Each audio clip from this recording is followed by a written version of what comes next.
A major woke retailer here in the United Kingdom has found a brand new way of losing even more viewers, more customers, and more importantly, more money.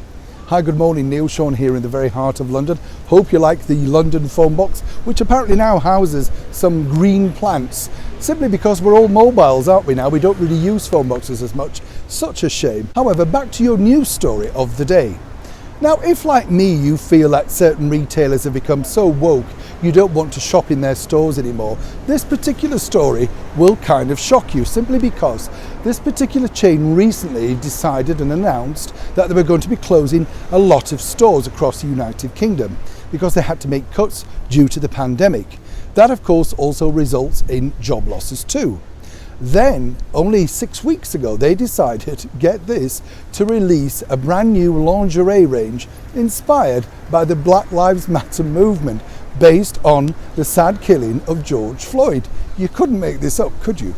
Now, moving forward after that was such a success, you would have thought they may have looked at their customer base and thought, no, this is what we now need to do to win back our customers.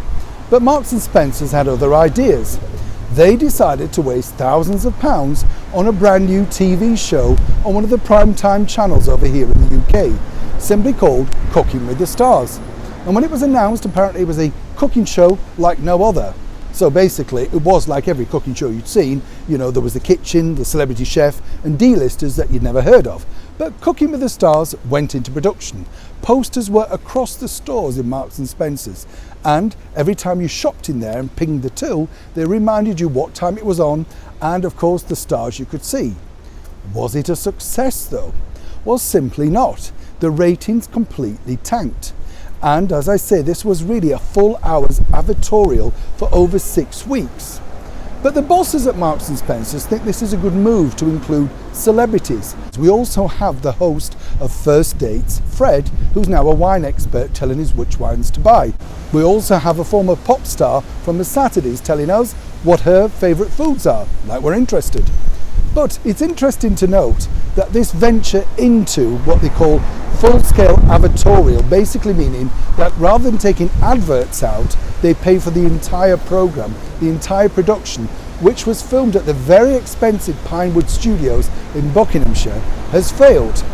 Now, the bosses at Marks and Spencer say, oh yes, but it's been a success on digital. Well, we checked that, and it hasn't been.